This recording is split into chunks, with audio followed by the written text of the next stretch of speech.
बिल्कुल, जो जिस तरह की कंडीशंस थी ऑब्वियसली वो ऐसा था कि 200 की पिच लग रही थी, मगर जब हम ये बात कर रहे हैं इंग्लैंड की, स्कॉटलैंड की, बारिश बीच में, सोहेल हम एक्सपेक्ट ये करते हैं क्योंकि हमें पता है कि एसोसिएट टीम सरप्राइज करती हैं, सरप्राइजेस में मिलेंगे। मतलब जब तक सुपर ओवर का सिलसिला नहीं पहुंचेगा ये वर्ल्ड कप बहुत ही अनप्रेडिक्टेबल रहेगा, क्योंकि सिर्फ एसोसिएट टीम्स का सरप्राइज फैक्टर नहीं होगा, they would be this rain surprise factor as well. So वो एक एक पॉइंट्स जो है they would play in action very much.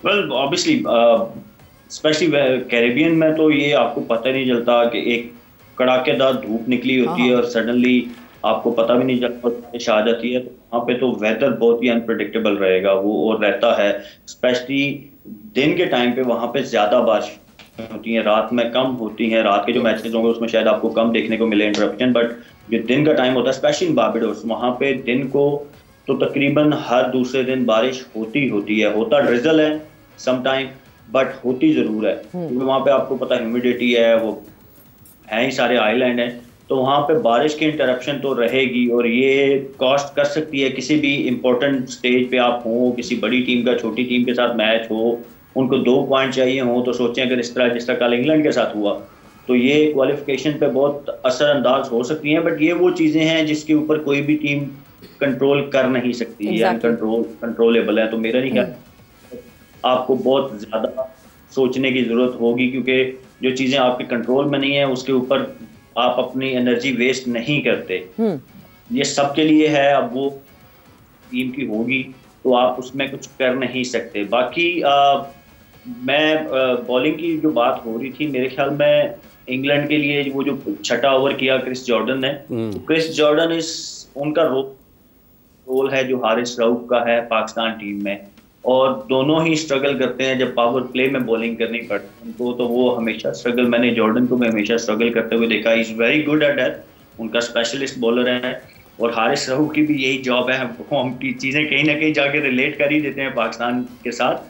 तो क्रिस जॉर्डन का वो ऑब्वियसली वो ओवर जो था वो वहाँ से उनको मोमेंटम मिला स्कॉटलैंड की टीम को, और वो आप देखें कि जब आपको एक ओवर में 15-16 रन मिल जाते हैं तो फिर बैट्समैन वो कॉन्फिडेंस मिल जाता है। वो 5 ओवरों में 30-32 रन पे दे फिनिश्ड 48 इन 6 ओवर। तो ये T20 क्रिकेट में मोमेंटम जो शिफ्ट होता है ना, वो एक अदद ओवर आपको चाहिए होता है, चाहे बैटिंग वाली साइड को हो चाहे बॉलिंग वाली साइड को हो। तो ये चीज़ें जो है डिटेल, अटेंशन टू डिटेल बोलते हैं, तो वो बहुत ज़रूरी होता है T20 कि किसी भी लम्हे आप रिलैक्स हुए नहीं। एक ओवर आपका इधर से उधर हुआ तो दूसरी टीम आपके, बिल्कुल एक ओवर इधर से उधर हुआ और दूसरी टीम जो है आपके ऊपर हावी हो सकती है। T20 क्रिकेट इसीलिए हम कहते हैं कि इतनी अनप्रेडिक्टेबल होती है कि गिवन डे पे कोई भी टीम जो है वो किसी भी बड़ी टीम के अगेंस्ट कोई भी छोटी टीम भी जो है वो बाजी ले जा सकती है। And this is why T20 cricket is so unpredictable. But obviously जब हम इस T20 वर्ल्ड कप की बात कर रहे हैं, बहुत सारे चेंजेस, बहुत सारे सरप्राइजेस, डिफरेंट वेन्यूज़, अपने आप को अप्लाई करना पड़ेगा डिफरेंट तरीके से।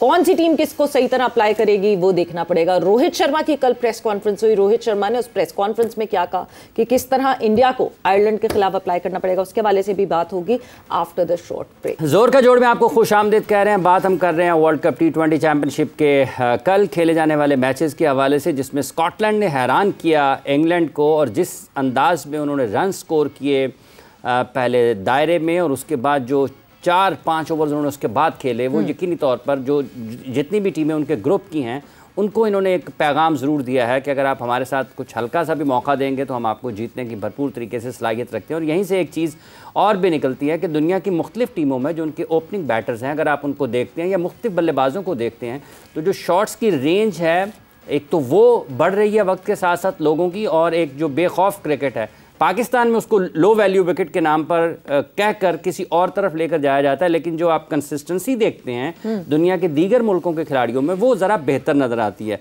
तो वसीम साहब, आपको लगता है कि अभी पहला मैच जब हुआ USA और कनाडा का, वहाँ पर भी एक चीज़ नज़र आई कि उनके बल्लेबाजों ने 190 से ज़ायद रन ऑन बोर्ड किए, चेज भी किया।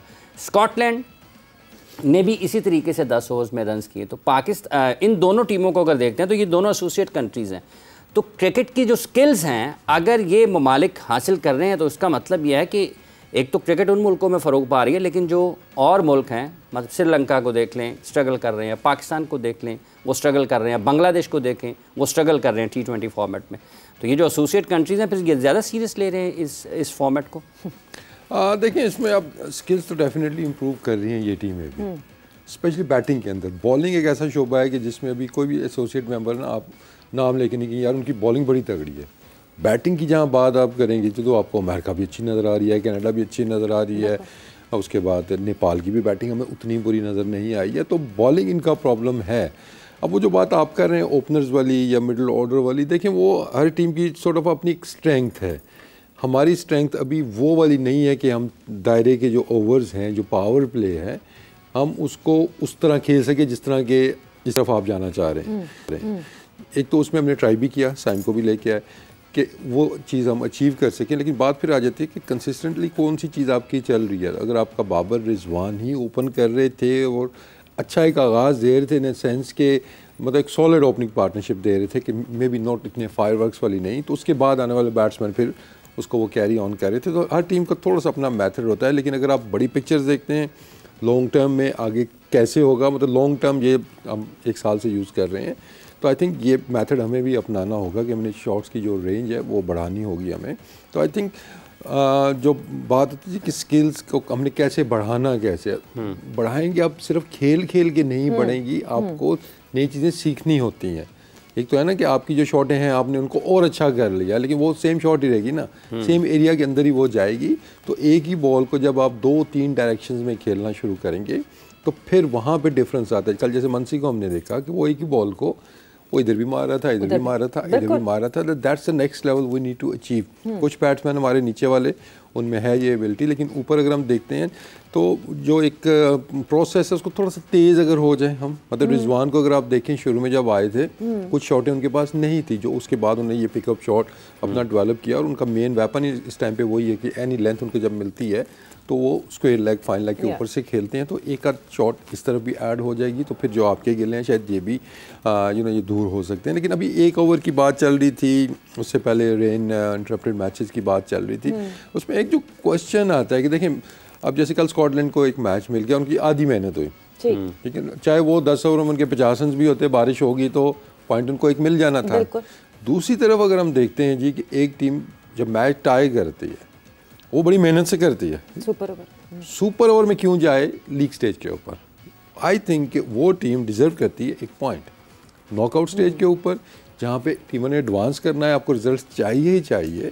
Super over it make sense, लेकिन लीग स्टेज के ऊपर मैच टाई हुआ है 1-1, एक आपको सुपर ओवर नहीं होना चाहिए, सुपर ओवर नहीं होना चाहिए। लेकिन उसका मकसद क्या है? लीग स्टेजेस में सुपर लीग स्टेज में मकसद बनता नहीं है ना कि वहाँ पे क्यों आपको चाहिए, क्योंकि बारिश होगी। अब स्कॉटलैंड को 1 पॉइंट मिल गया है, वहाँ पे हम दूसरा मैच देखते हैं नामीबिया वाला, तो वो देखते हैं जी टाई हो गया, तो डिजर्व दोनों टीमों करती थी। तो ये एक वैलिड पॉइंट है कि आई थिंक जो इसका कॉन्सेप्ट आया भी था सुपर ओवर का, वो नॉकआउट स्टेज के लिए आया था ना, सेमीफाइनल या क्वार्टर फाइनल या फाइनल है कि आपको रिजल्ट चाहिए ही चाहिए।